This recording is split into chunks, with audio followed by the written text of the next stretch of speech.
अस्सलाम वालेकुम my YouTube families. आज मैं आप लोगों के लिए एक बहुत मज़ेदार सी रेसिपी लेकर आई हूँ। ये मैंने अपने शौहर की फ़रमाइश पे बनाई है। बहुत दिन के बाद उन्होंने मुझसे फ़रमाइश की कि बहुत दिन हो गए तुमने भुना गोश्त नहीं बनाया जो तुम बनाती हो, तो इसकी रेसिपी मैं आज आप लोगों के साथ शेयर कर रही हूँ।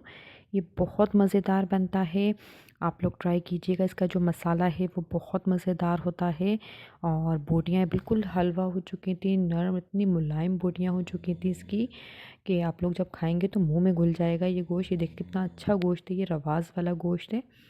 ये मैंने लिया है आधा किलो और ये प्याज लिए हैं मैंने तकरीबन 5 अदद प्याज लिए हैं मैंने, जो बड़े साइज़ के थे, क्योंकि प्याज इसमें ज़्यादा जाएगी, इससे मसाला बहुत अच्छा बनेगा। टमाटर लिए हैं 3 अदद बड़े साइज़ के, वो मैंने स्लाइस में काट लिए हैं। और ये साबुत लाल मिर्च हैं, ये 8 से 10 अदद मैंने इसमें डाल दिए हैं। गरम मसाला है साबुत, 2 इलायची हैं और 2 इलायची गरम मसाले की हैं और एक बादियान का फूल है हमारे पास, ये हमने डाल दिया इसके अंदर। और अब हम इसके अंदर अदरक लहसुन शामिल कर रहे हैं, ये 2 टेबल स्पून डाला है मैंने इसमें। और अब कुछ और मसाले हम इसके साथ ऐड करेंगे। ये ऑयल डाला है मैंने 1 कप से थोड़ा सा कम था, क्योंकि गोश्त हमारा थोड़ा सा चिकना है तो इसलिए इसमें ऑयल थोड़ा सा कम डाला है मैंने। ये नमक डाल दिया मैंने, 1 टीस्पून डाला है, बाद में और चेक करके इसके अंदर शामिल कर देंगे हम नमक। हल्दी 1 टीस्पून डाली है इसमें। ये देखिए अब मैं इसको 2 गिलास पानी डाल के कुकर लगा दूंगी, इसको गोश्त गलने के लिए रख दूंगी कुकर लगा के, क्योंकि मैं कुकर में बना रही हूँ ये। आप वैसे भी बना सकते हैं, इसको मिक्स करके मैं कुकर लगा दूंगी इसका। गोश्त गलने तक पकाएंगे। अब दूसरी तरफ मैंने पैन लिया है, इसके अंदर मैंने ये देखें 1 टेबल स्पून भर के मैंने ज़ीरा लिया है और 1 टेबल स्पून भर के मैंने साबुत धनिया लिया है। साबुत धनिया मेरे पास नहीं था तो क्रश धनिया था मेरे पास, मैंने वो ले लिया है, आप साबुत धनिया लीजिएगा। और ये देखिए 13 14 या 15 इस तरीके से आप मिर्चें ले लीजिएगा साबुत। अब हम इसको रोस्ट कर रहे हैं, ड्राई रोस्ट करना है हमें इसको। इसका मसाला बहुत मज़ेदार बनता है, ये गोश्त में इतना जायका देता है, इतना मज़ेदार लगता है कि आप लोग बार बार बनाएंगे। ये देखिए मैंने इसको रोस्ट करके इसको पीस लिया है मिक्सी में। और अब हम इसको गोश्त को चेक कर लेते हैं कि हमारा गोश्त बिल्कुल गल चुका है। बहुत मज़ेदार सा गोश्त हमारा गला है, बहुत सॉफ्ट हुआ है ये।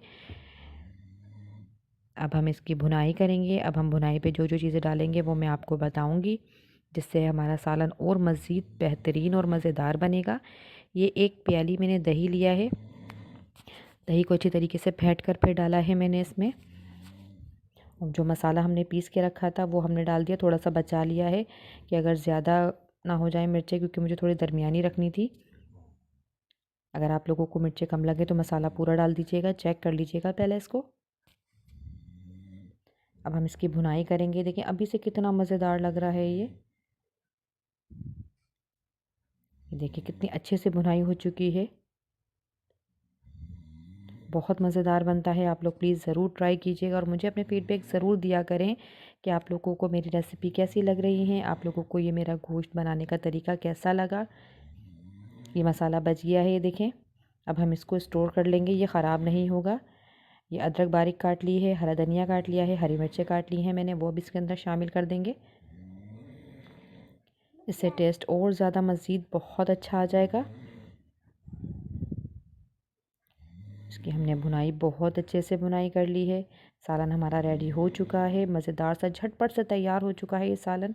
झटपट रेसिपी बताती हूँ मैं आपको ताकि आप जल्दी से तैयार कर सकें।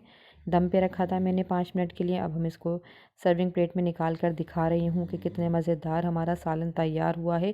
किस किस के मुँह में पानी आ रहा है इसको देखकर। इसको आप नान के साथ, चपाती के साथ, चावलों के साथ, जिसके साथ भी खाना चाहिए, हर चीज़ के साथ बहुत मज़े का लगता है। जल्दी से मेरे चैनल को सब्सक्राइब कर लीजिएगा और रेसिपी अच्छी लगे तो उसे आगे शेयर कर दिया करें अपने दोस्तों के साथ। ये देखिए बहुत मज़ेदार सालन रेडी हो चुका है। अब हमें इजाज़त दीजिए, अब आपको दूसरी वीडियो में नज़र आएंगे हम। अल्लाह हाफिज़।